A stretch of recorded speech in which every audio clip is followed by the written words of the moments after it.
menjelang siang, keadaan dan teman semuanya. Kami dari kelompok 5 berdirinya kami di sini untuk mempresentasikan hasil kelompok kami yang bertema pusat-pusat peradaban di dunia Islam. Sebelum masuk ke materi, izinkan kami memperkenalkan diri terlebih dahulu. Dengan saya sendiri Dina Farwa dengan NIM 0706 sebagai moderator. Perkenalkan, nama saya Dimon Cerabalaterno dengan NIM 20070609 sebagai pembahasan materi. Perkenalkan, nama saya Mulandar Barat Ismailunta dengan NIM 2470615 sebagai pembahasan materi. Perkenalkan, nama saya Airi Dara Puspita dengan NIM 240706075 sebagai pembaca materi. Perkenalkan, nama saya Adira Media dengan NIM 240706095 sebagai pembaca materi. Baik, langsung saja kita masuk ke materinya. Setelah wafatnya Nabi Muhammad SAW, Islam menyebar dengan cepat ke berbagai wilayah melalui ekspansi yang dipimpin oleh para khalifah. Dalam proses ini dibentuklah pusat-pusat pemerintahan di kota-kota strategis seperti Damaskus, Baghdad, dan Kairo untuk mengelola wilayah kekuasaan yang semakin luas. Kota-kota ini tidak hanya menjadi pusat administrasi, tetapi juga berkembang menjadi pusat ilmu pengetahuan, budaya, dan peradaban. Kemajuan ini didorong oleh semangat keilmuan yang tinggi, dukungan dari para pemimpin, serta letak geografis yang menguntungkan. Selain itu, Islam kemudian menyatu dengan budaya lokal, menjadikan peradaban Islam semakin kaya dan beragam. Setiap dinasti besar seperti Umayyah, Abbasiyah, dan Utsmaniyah menjadikan kota besar yang berperan sebagai pusat intelektual dan kebudayaan, memunculkan tokoh-tokoh besar dan lulusan ilmu yang berpengaruh hingga kini. Materi selanjutnya dibacakan oleh kami. Saya akan membacakan Mekah. Mekah memiliki kontribusi besar dalam sejarah dan perkembangan Islam, baik dari sisi spiritual, keagamaan maupun simbolik. Sebagai kota paling suci dalam Islam, Mekah menjadi tempat berdirinya Ka'bah, rumah ibadah pertama yang dibangun untuk menyembah Allah. Ka'bah merupakan kiblat bagi seluruh umat Islam, seluruh umat Muslim saat melaksanakan sholat, sehingga menjadikan kota ini sebagai pusat spiritual umat Islam. Selain itu, Mekah juga menjadi tempat pelaksana ibadah haji yang merupakan rukun Islam kelima dan wajib dijalankan sekali seumur hidup bagi setiap muslim yang mampu. Ibadah umroh juga dilaksanakan di kota ini sebagai bentuk ibadah sunnah. Dari sisi historis, Mekah adalah tempat kelahiran Nabi Muhammad SAW pada tahun 570 Masehi dan menjadi lokasi turunnya wahyu pertama dari Allah melalui malaikat Jibril di Gua Hira. Di kota inilah Nabi memulai dakwah Islam.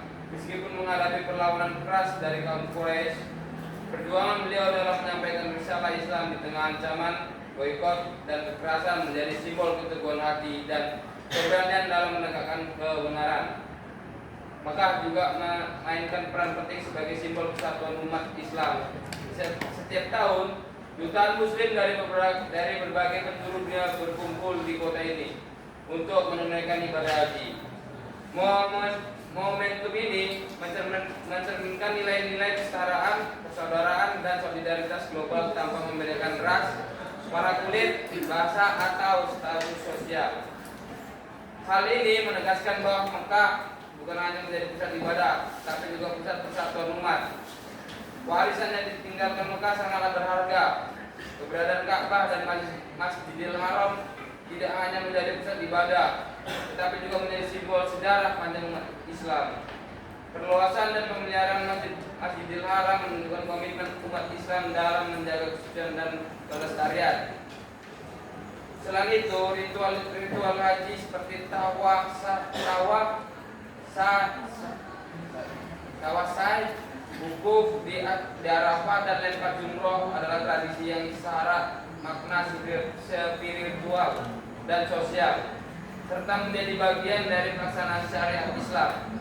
Tidak kalah penting, Mekah juga diwarisi sebagai simbol perjuangan dakwah yang penuh tantangan, yang mengajarkan nilai-nilai ketangguhan, kesabaran, dan keberanian dalam menyebarkan kebenaran. Madinah memiliki peran penting sebagai pusat pertama pemerintahan Islam dan tempat lahirnya masyarakat Islam yang inklusif dan berkeadilan. Setelah hijrah dari Mekah, Nabi Muhammad SAW dan para sahabat disambut di kota ini. yang sebelumnya dikenal sebagai Yasrib di Madinah. Islam berkembang menjadi sistem kehidupan yang utuh, meliputi aspek spiritual, sosial, politik, ekonomi, dan militer. Nabi Muhammad mendirikan negara Islam pertama di sana dengan struktur pemerintahan dan sistem hukumnya terorganisir. Salah satu warisan paling penting dari Madinah adalah Piagam Madinah, konstitusi pertama dalam sejarah yang menjamin hak-hak seluruh warga, termasuk muslim dan non-muslim seperti kaum Yahudi. Piagam ini menunjuk sikap inklusif Islam serta menjadi landasan awal bagi prinsip-prinsip hak asasi manusia dan toleransi beragama. Selain itu, Masjid Nabawi di Madinah berfungsi tidak hanya sebagai tempat ibadah, tetapi juga sebagai pusat pendidikan dan diskusi. Dari sinilah lahir tradisi keilmuan Islam yang terus berkembang hingga ke berbagai belahan dunia. Warisan kota Madinah meliputi Masjid Nabawi yang menjadi pusat spiritual umat Islam dan tempat makam Nabi Muhammad SAW serta dua khalifah pertama. Piagam Madinah tetap relevan sebagai warisan intelektual dan menjadi teladan dalam penerapan nilai keadilan, persaudaraan, solidaritas, dan keterbukaan antar umat manusia. Yang selanjutnya ada Baghdad. Baghdad didirikan pada tahun 762 Masehi oleh Khalifah Al-Mansur sebagai ibu kota dinasti Abbasiyah dan segera berkembang menjadi pusat kekuasaan politik Islam yang baru setelah runtuhnya dinasti Umayyah. Kota ini dirancang dengan arsitektur khas kota bundar, berpusat pada istana khalifah dan masjid agung, serta dilindungi oleh tembok yang kokoh. Terletak di tepi sungai Tigris, Baghdad menjadi pusat perdagangan, administrasi, dan budaya yang strategis. Keberagaman penduduknya yang meliputi Arab, Persia, Yunani, Yahudi, dan Kristen mendorong pertumbuhan ilmu pengetahuan dan dialog lintas budaya. Sebagai pusat kekhalifahan, Baghdad juga memainkan peran penting dalam pengambilan keputusan hukum, keuangan, dan militer. Salah satu warisan intelektual terbesar dari Baghdad adalah Bait al-Hikmah atau Rumah Kebijaksanaan yang didirikan oleh Khalifah Harun al-Rashid dan diperluas oleh Khalifah Al-Ma'mun pada abad ke-9 Masehi. Institusi ini menjadi pusat penerjemahan karya-karya penting dari Yunani, Persia, India, dan Romawi ke dalam bahasa Arab, sekaligus sebagai pusat studi ilmu pengetahuan.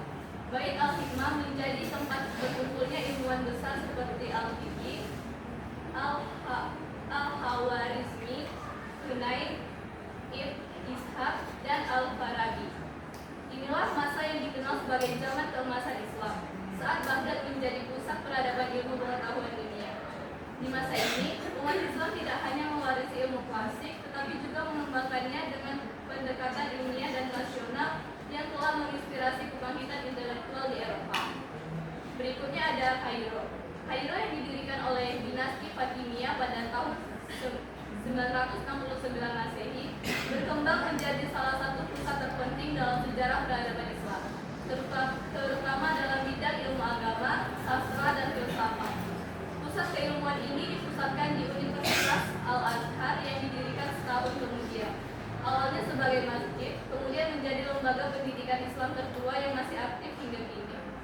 Pada masa dinasti Ayyubiyah di bawah Salahuddin Al-Ayyubi, Al-Azhar bertransformasi menjadi benteng utama mazhab Syafi'i, menggantikan dominasi Syiah Fatimiyah.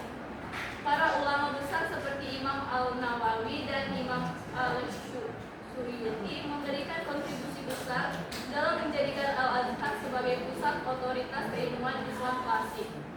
Dinasti Fatimiyah sendiri memainkan peran besar dalam membangun infrastruktur sosial dan keagamaan Kairo, termasuk rumah sakit, madrasah, perpustakaan, dan sistem irigasi.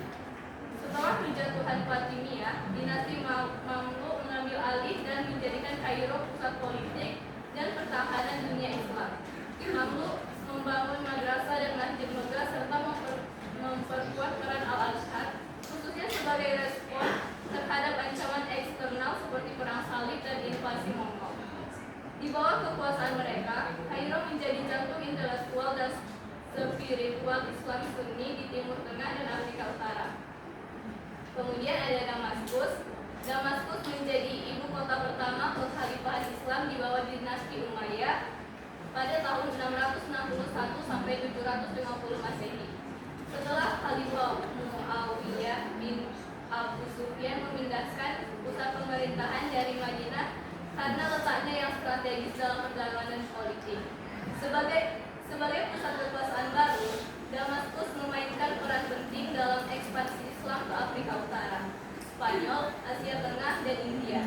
Dinasti Umayyah juga mengembangkan sistem administrasi yang terinspirasi dari Bizantium dan Persia, menetapkan bahasa Arab sebagai bahasa resmi, serta membentuk struktur birokrasi seperti Diwan Pajak, militer, dan korespondensi. Salah satu simbol keagungan Umayyah adalah Masjid Agung Damaskus atau Masjid Umayyah yang dibangun oleh Khalifah Al-Walid I. Masjid ini menjadi contoh awal arsitektur Islam dengan perpaduan pengaruh Romawi Bizantium dan unsur khas Islam seperti kubah besar, mihrab, menara, dan mosaik artistik. Selain itu, Damaskus menjadi pelopor dalam sistem pemerintahan Islam klasik melalui pengembangan birokrasi, sistem pos, dan pencetakan mata uang sendiri, yang kemudian menjadi model bagi kekhalifahan Abbasiyah dan dinasti-dinasti berikutnya. Berikutnya adalah Kairouan. Kairouan yang didirikan oleh Uqbah bin Nafi pada tahun 670 Masehi saat kekhalifahan Umayyah terletak di utara Tunisia dan berkembang pesat di bawah dinasti Aghlabiyah 800 sampai 909 Masehi. Kota ini menjadi pusat penting pemerintahan, militer, dan keagamaan di bawah Ifriqiya. Letaknya yang strategis dan perannya dalam penyebaran Islam di kalangan suku Barbar menjadikan Kairouan sebagai pusat pendidikan Islam dan pengkajian Al-Quran sejak masa Khalifah Muawiyah. Masjid Agung Kairouan yang dibangun oleh Uqbah bin Nafi merupakan salah satu masjid tertua dan terbesar di Afrika Utara, menjadi model arsitektur menjadi masjid di wilayah Maghreb. Di bawah dinasti Aghlabiyah, masjid ini berkembang menjadi pusat keilmuan Islam dan studi sekuler, menjadikan Kairouan sebagai tujuan ziarah utama umat Islam selain Mekah dan Madinah. Kini kota ini termasuk situs warisan dunia UNESCO.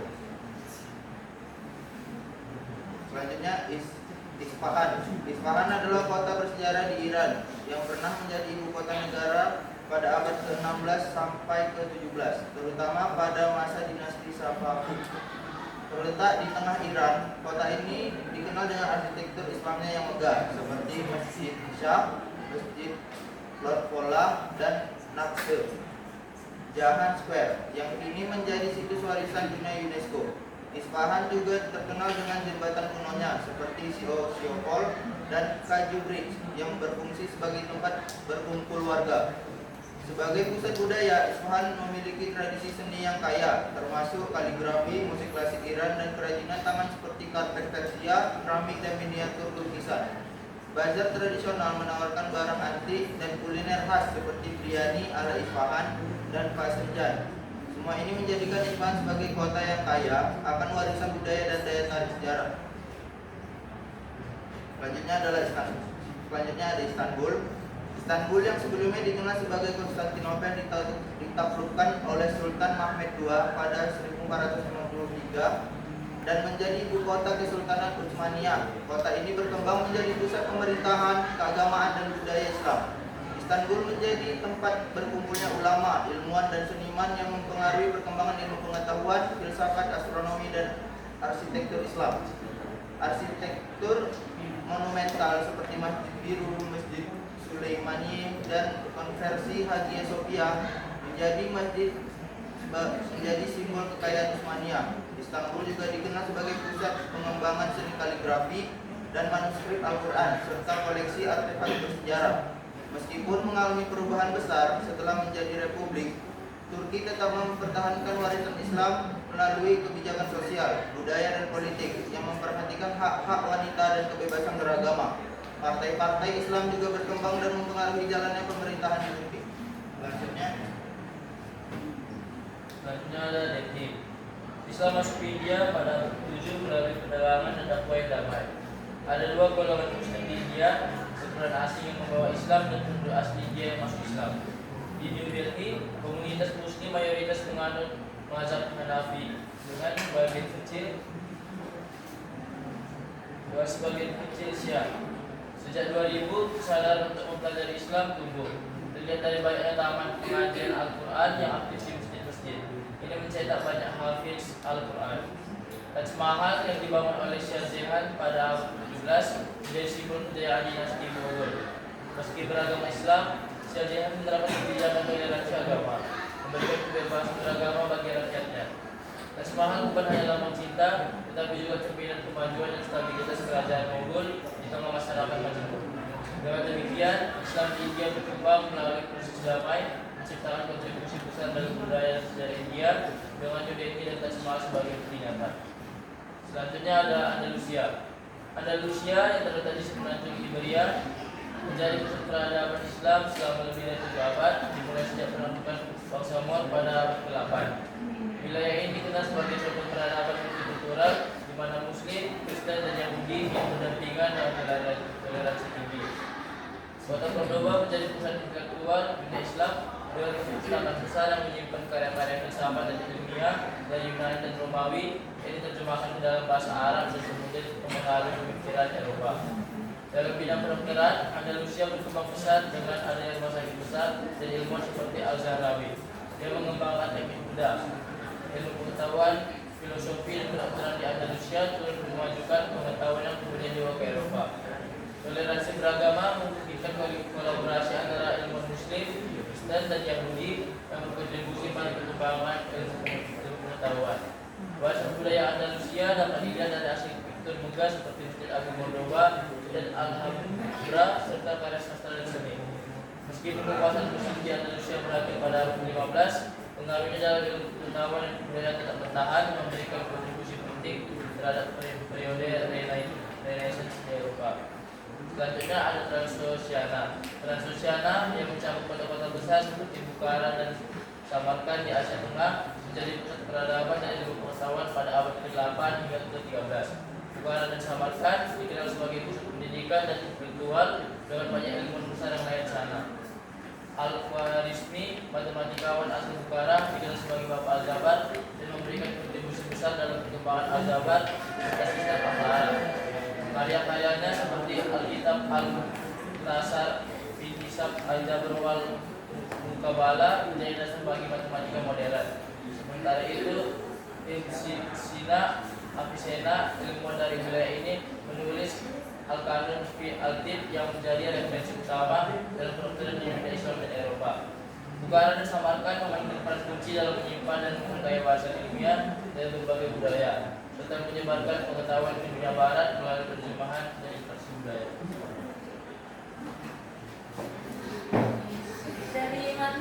Dari materi yang kami sampaikan, kami menerima 5 pertanyaan. Jika ada yang ingin bertanya. Sekian, pertanyaannya, apa pengaruh Al-Azhar terhadap perkembangan ilmu pengetahuan seperti matematika, astronomi, dan kedokteran di dunia Islam, dan bagaimana universitas tersebut memajukan ilmu keselamatan dengan ilmu pengetahuan modern? Oke. Universitas Al-Azhar di Kairo, Mesir adalah salah satu lembaga pendidikan Islam tertua dan paling berpengaruh di dunia. Didirikan pada tahun 970 Masehi oleh Kekhalifahan Fatimiyah. Al-Azhar awalnya berfungsi sebagai pusat studi keislaman, namun seiring waktu memainkan peran penting dalam perkembangan ilmu pengetahuan, termasuk ilmu sekuler seperti matematika, astronomi, dan kedokteran. Pengaruh Al-Azhar terhadap ilmu sekuler selama abad pertengahan, Al-Azhar menjadi pusat penerjemahan, pembelajaran, dan pengembangan ilmu pengetahuan, termasuk ilmu-ilmu dari Yunani, Persia, dan India. Banyak ulama yang mengajar di Al-Azhar juga mengalami mendalami ilmu kedokteran, matematika, dan astronomi. Ulama seperti Ibn Yunus astronom, Al-Hadyan optik, dan Ibn Al-Nafis kedokteran terhubung secara intelektual dengan tradisi pembelajaran di Mesir dan dunia Islam yang lebih luas yang dipengaruhi oleh lembaga-lembaga seperti Al-Azhar. Meskipun tidak semua dari mereka adalah pengajar langsung di Al-Azhar, lembaga ini menjadi tempat berkembangnya gagasan-gagasan mereka dalam ranah keilmuan Islam. Kurikulum kelas Al-Azhar mencakup ilmu keislaman, tafsir, hadis, fikih, nahwu, sekaligus membuka ruang bagi ilmu logika, matematik, filsafat, dan matematika dasar sebagai alat bantu dalam memahami agama. Hal ini menunjukkan adanya kemajuan awal antara keislaman dan ilmu rasional. Transformasi menuju ilmu modern pada masa reformasi Muhammad Abdu dan Rifa'ah Tahtawi abad ke-19, Al-Azhar mulai membuka diri terhadap ilmu-ilmu modern. Usaha ini ditingkatkan lagi oleh pemerintah Mesir pada abad ke-20 yang menjadikan Al-Azhar sebagai universitas formal dengan fakultas sains, kedokteran, teknik, dan lain-lain. Fakultas sains dan kedokteran yang setara dengan universitas modern lainnya, di samping fakultas agama. Dengan sistem ini, mahasiswa dapat menempuh pendidikan dalam bidang keislaman sekaligus mendapat gelar dalam ilmu modern. Kesimpulan, Al-Azhar memiliki peran historis dan kontemporer yang penting dalam menjembatani ilmu keislaman dan sekuler. Awalnya berkontribusi secara tidak langsung terhadap perkembangan sains melalui ulama dan jaringan ilmuwan. Al-Azhar kemudian bertransformasi menjadi universitas modern yang secara langsung mendidik para ilmuwan dan profesional dalam berbagai bidang sekuler. Pendekatan ini menjadikannya model pendidikan Islam yang berusaha menyatukan spiritualitas dan rasionalitas dalam satu sistem.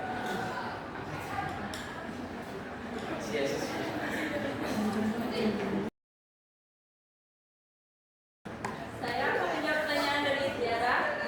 Pertanyaannya, bagaimana pengaruh pusat-pusat peradaban Islam terhadap perkembangan ilmu pengetahuan di dunia barat?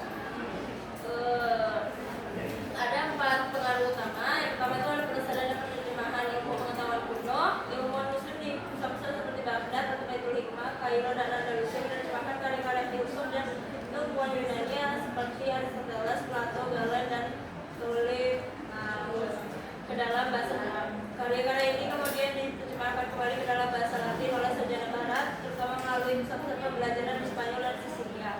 Yang kedua, pengembangan ilmu pengetahuan. Umat Islam tidak hanya menerjemahkan, tetapi juga mengembangkan ilmu pengetahuan dalam berbagai bidang seperti matematika, al-Khwarizmi, mengembangkan aljabar dan algoritma. Astronomi, ilmuwan Muslim menyusun tabel astronomi yang akurat dan memperbaiki model geosentris. Kedokteran, karya Ibn Sina atau Avicenna dan Al-Razi menjadi referensi utama di Universitas Eropa selama berabad-abad.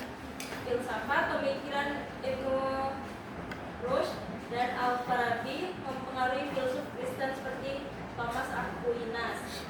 3. Lahirnya universitas dan tradisi akademik. Model pendidikan tinggi di dunia Islam seperti madrasah memberi inspirasi pada pembentukan universitas di Eropa seperti Universitas Bologna, Paris, dan Oxford. Yang keempat, pertukaran budaya di Andalusia dan Sisilia. Di wilayah-wilayah seperti Andalusia atau Spanyol Islam, komunitas Muslim, Yahudi, dan Kristen hidup berdampingan dan saling bertukar ilmu. Kota seperti Cordoba dan Toledo menjadi pusat penyebaran pengetahuan Islam Barat.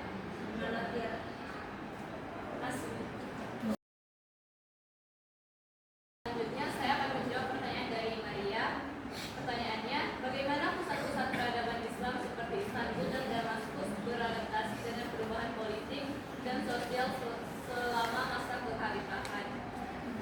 Jawabannya, Damaskus menjadi penting ketika dinasti Umayyah memindahkan pusat pemerintahan Islam dari Madinah ke kota ini pada tahun 661 Masehi. Letaknya yang strategis dekat dengan wilayah Bizantium dan pusat perdagangan dunia menjadi ibu kota kekhalifahan. Salah satu bentuk adaptasi yang paling nyata adalah ketika bahasa administrasi diganti dari Yunani menjadi Arab. Ini dilakukan untuk menyatukan wilayah kekuasaan yang sangat luas dan memperkuat identitas Islam. Selain itu, sistem keuangan dan birokrasi juga dibenahi agar bisa mengelola wilayah dari Spanyol hingga India. Ketika kekuasaan berpindah ke dinasti Abbasiyah pada tahun 750 Masehi dan pusat pemerintahan pindah ke Baghdad, Damaskus kehilangan peran politiknya. Namun, kota ini tetap bertahan sebagai pusat ilmu pengetahuan dan agama. Kemudian, Istanbul yang dulunya bernama Konstantinopel dan merupakan ibu kota Kekaisaran Romawi Timur atau Bizantium. Namun, pada tahun 1453, kota ini ditaklukkan oleh Sultan Mehmed II dari Kekaisaran Utsmaniyah. Setelah penaklukan, Sultan Mehmed mengubah kota ini menjadi pusat kekhalifahan Islam. Salah satu bentuk adaptasi yang paling besar adalah transformasi budaya dan agama. Misalnya, gereja besar Hagia Sophia diubah menjadi masjid, tapi Sultan tetap membiarkan komunitas Kristen dan Yahudi tinggal dan beribadah di kota ini. Bahkan, Sultan memanggil kembali para pedagang, pengrajin, dan ulama dari berbagai wilayah untuk menghidupkan kembali kota yang sempat sepi setelah perang. Ketika Utsmaniyah menguasai Mesir pada tahun 1517, mereka juga mengambil gelar khalifah, sehingga Istanbul resmi menjadi pusat kekhalifahan Islam. Dalam kota ini, sistem pemerintahan kekhalifahan dijalankan secara modern dengan menggabungkan hukum Islam dan sistem administrasi yang sangat tertib. Bagaimana jawabannya bisa dipilih?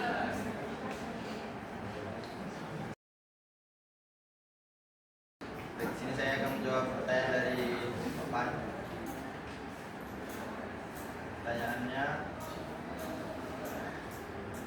bagaimana peran Mekah dalam penyebaran agama Islam pada masa Nabi Muhammad?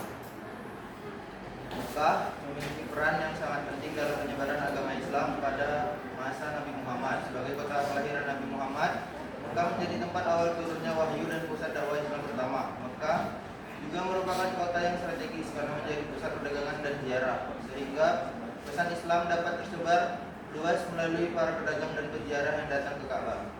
Namun pada awalnya dakwah Islam di Mekah mendapat banyak penolakan dan pertentangan dari kaum Quraisy, sehingga umat Islam mengalami tekanan dan penganiayaan. Hal ini mendorong Nabi Muhammad dan para pengikutnya untuk hijrah ke Madinah. Meskipun begitu, Mekah tetap menjadi kota suci dan simbol penting dalam perkembangan Islam. Setelah penaklukan Mekah, Fatu Makkah, kota ini menjadi pusat spiritual umat Islam dan memperkuat penyebaran Islam ke seluruh jazirah Arab. Apakah jawabannya sesuai, Anda? Saya akan menjawab pertanyaan dari Samuel. Pertanyaannya itu, berilah pendapat kalian bagaimana seharusnya kita sebagai generasi muda memaknai kejayaan pusat peradaban Islam dalam kehidupan modern. Sebagai generasi muda memaknai kejayaan pusat peradaban seperti Baghdad, Cordoba, dan Kairo pada masa keemasannya harus lebih dari sekedar kebanggaan historis. Kita harus menjadi inspirasi dan dorongan untuk berkontribusi nyata dalam kehidupan modern. Ada beberapa cara di sini yang bisa kita gunakan, yaitu yang pertama, peneladanan semangat intelektual. Peradaban Islam pernah menjadi pusat ilmu pengetahuan, filsafat, kedokteran, matematika, dan seni. Generasi muda seharusnya meneladani semangat mencari ilmu tanpa batas, berpikir kritis, dan terbuka terhadap berbagai ide tanpa kehilangan identitas keislaman. Yang kedua, membangun etos kerja dan kreativitas. Tokoh-tokoh seperti Ibnu Sina, Al-Khawarizmi, dan Ibnu Khaldun menunjukkan bahwa umat Islam bisa menjadi pelopor kemajuan.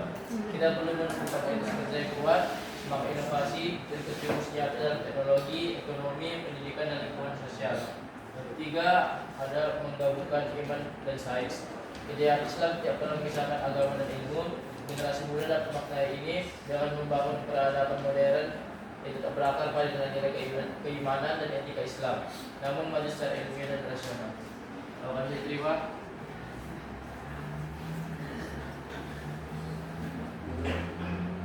Baik, kesimpulan dari materi yang kami sampaikan itu adalah dari Mekah yang menjadi titik awal penyebaran Islam hingga wilayah-wilayah yang lebih luas seperti Andalusia dan Transoxiana, perjalanan peradaban Islam membutuhkan kontribusi besar dalam pengembangan ilmu pengetahuan, budaya, dan toleransi beragama. Di Mekah, Islam dimulai sebagai agama yang mengajarkan persatuan dan kedamaian, serta berfokus pada pemahaman spiritual dan moral.